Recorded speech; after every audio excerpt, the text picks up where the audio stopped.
Hello, स्वागत है आप सभी का ओरेकल क्लासेस में। आज हम सभी जानने जा रहे हैं एक नया अध्याय है क्लास 10 के लिए, दो चर वाले रैखिक समीकरण युग्म, यानी कि pair of linear equation in two variables. सबसे पहले हमें जानना पड़ेगा कि समीकरण क्या होता है। तो समीकरण होता क्या है?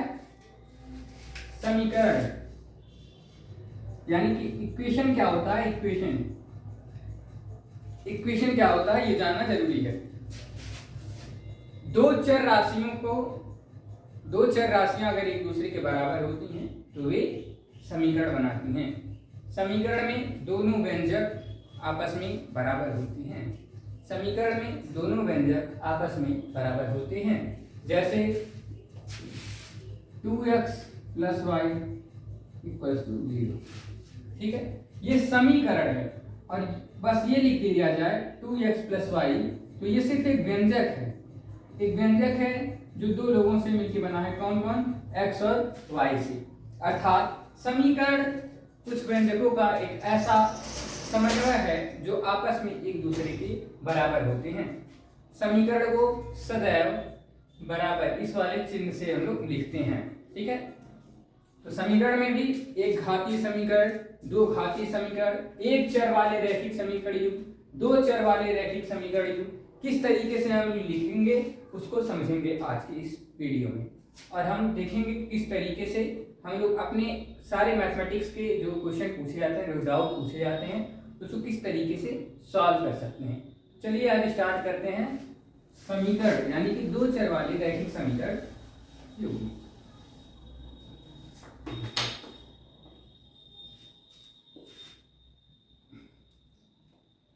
दो बातों का हमेशा ख्याल रखेंगे हम लोग। कौन कौन से वैभव? कौन कौन सी बातें जो मैंने कल देखो बता रखी थी कि जब भी हम समीकरण पढ़ेंगे बेटा तो उसमें दो चीजों का ध्यान रखेंगे। एक चर में रैखिक समीकरण को कैसे लिखेंगे और दो चर में कैसे लिखेंगे। ठीक है,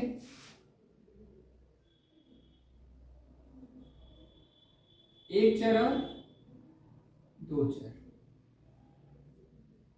एक चर यानी कि जिसमें सिर्फ एक ही चर आए, जैसे कि 2x + 3y + 5x, जैसे कि 2x + 3y या फिर 2x + 2y, 2x + 3y, मतलब कि x ही या y दोनों में से एक ही आना चाहिए। ये नहीं 2x 3y, ऐसे नहीं। देखिए 2x + 7 = 5x + 10, ये एक चर वाले रैखिक समीकरण हैं।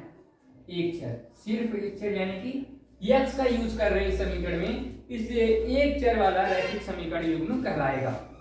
इसी तरीके से दो चर वाले तो कई इक्वेशन लगा रखे हैं। 2x + 3y = 5।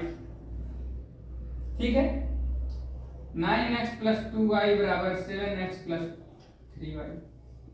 ये दो चर वाले रैखिक समीकरण युग्म है। चर का मतलब x, y, z, h, a से लेकर z तक जितने भी वो अच्छे अल्फाबेट हैं सारे के सारे चर ही कहलाते हैं। ठीक, तो अगर मान लीजिए हम पढ़ते हैं, मैंने इससे पहले वाले क्लासेस में पढ़ा भी रखा है कि ax + by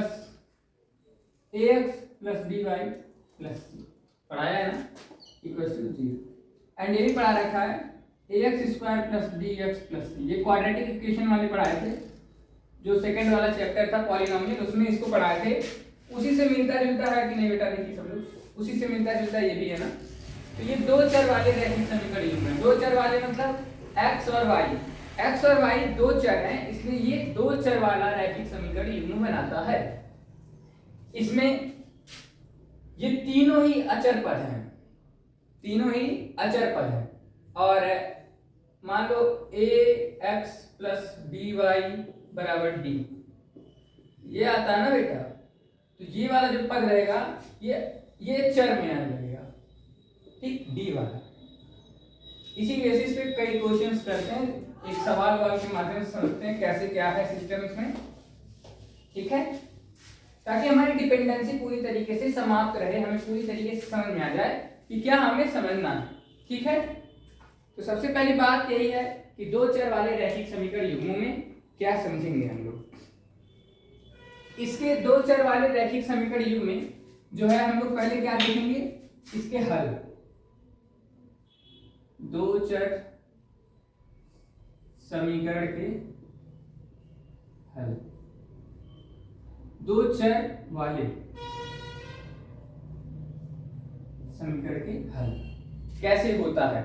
मैंने बता रखा था कि प्रीवियस वीडियो में आप लोग जाएंगे प्रीवियस क्लासेस में, तो उसमें बता रखा कि किस तरीके से x और y की जो वैल्यू है उसमें निकालेंगे, एक ग्राफ के माध्यम से प्लॉट करेंगे, तो उस ग्राफ में जो वैल्यू आएगी उसको करना है। तो दो चर में मान लीजिए देता है 3x + 5y = 10, इक्वेशन नंबर 1। इसके नीचे जस्ट एक बॉक्स बना लेंगे और 3 दो चर वाला है ना, पहले इसको आसान से समझते हैं। यहाँ x बेटा और यहाँ y, ठीक है। x यहाँ रखेंगे और y को यहाँ पर रखेंगे। ध्यान देने वाली बात है, ध्यान से देखेंगे सब लोग तभी समझ में आएगा। x में ऐसी वैल्यू रखो, ठीक, x में ऐसी वैल्यू रखेंगे कि y में कुछ वैल्यू निकल के आए, y में कुछ ऐसी वैल्यू रखेंगे x निकल जाए। अगर हम लोग x की वैल्यू 0 रखते हैं, ठीक, तो y कितना आएगा देखो, यही है ना, सॉल्व करेंगे 3x 5y बराबर 10। x की वैल्यू जब 0 रखेंगे तो यहाँ गुणा करेंगे तो कितना आ जाएगा 0, 5y बराबर 10, y बराबर 10/5, यानी कि y बराबर 2। तो यहाँ पर y बराबर हम लोग 2 रख देंगे, डन। इसी तरीके से अगर हम लोग x बराबर मान लीजिए हम लोग रखते हैं y इक्वल टू रखते हैं, ठीक है, ताकि x की वैल्यू आ जाए। तो y बराबर मान लो हम लोग रखते हैं 0, तो 0 हो जाएगा तो हो जाएगा 3x = 10, x = 10/3, x = कितना आएगा 3.33, y 0 तो 3.33। अब हम लोग ग्राफ प्लॉट कर लेंगे कि इजली ग्राफ देखेंगे कहां पर ये वैल्यू आती है, यानी कि ये x एक्सिस और y एक्सिस दोनों बनाएंगे। ये y एक्सिस होती है, ऊपर पॉजिटिव नीचे निगेटिव वैल्यूज, इधर x एक्सिस पे राइट हैंड साइड पे पॉजिटिव वैल्यू, ये ओरिजिन होता है, ठीक है।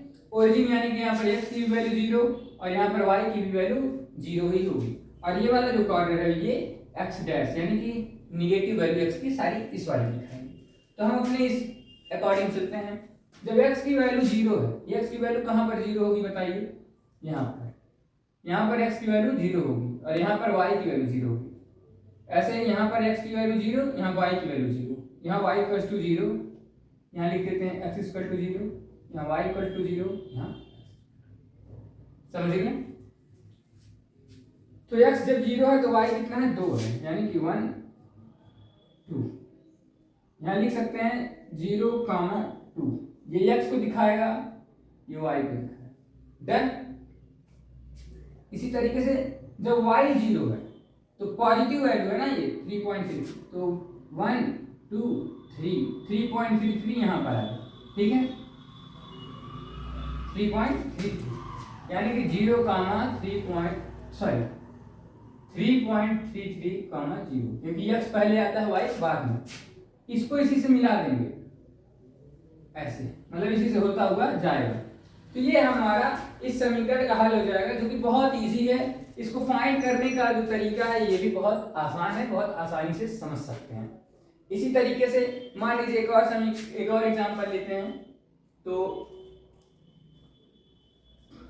12x + 3y = 36, done. फिर ऐसे ही हम लोग बनाएंगे बेटा, क्या ऐसे ही ग्राफ बना लो आप लोग। ग्राफ में पहले टेबल बना के इसको जीरोस, तो जीरोस कुछ हम लोग थोड़ा ज्यादा ढूंढते हैं ताकि मजा आए करने में भी। तो इसका जीरो यहाँ निकाल सकते हैं, कोई दिक्कत है आपको नहीं, देखिए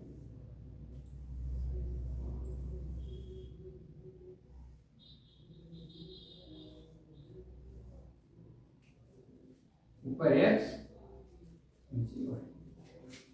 जब x की वैल्यू 0 तो y कितना आएगा 12, ठीक है, पहला 0 y 12। इसी माध्यम से करेंगे, वैसे समझ लेंगे तो डायरेक्ट आएगा। तो देखो x की वैल्यू 0 तो y बराबर 3y बराबर 36, 12 3 36, तो x y बराबर 12। ठीक, जब y 0 x 3 हो जाएगा।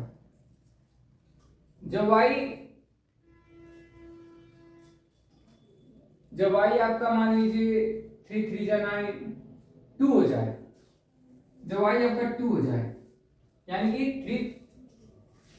3 2 जा 6, 36 में से 6 जाए 30 बटा 12, तो 2 15, 2 6 का 3 दूना 6, 3 25 15 यानी कि 2.5। ऐसे वैल्यू निकाल के यहाँ पर पुट करेंगे। ठीक है, फिर मान लीजिए आपका अगर x जो है, x आपका मान लीजिए 1 हो जाए, x अगर आपका 1 हो जाए तो यहाँ 24 हो जाएगा, तो y बराबर 8 आएगा। डन। अब ग्राफ प्लॉट करेंगे।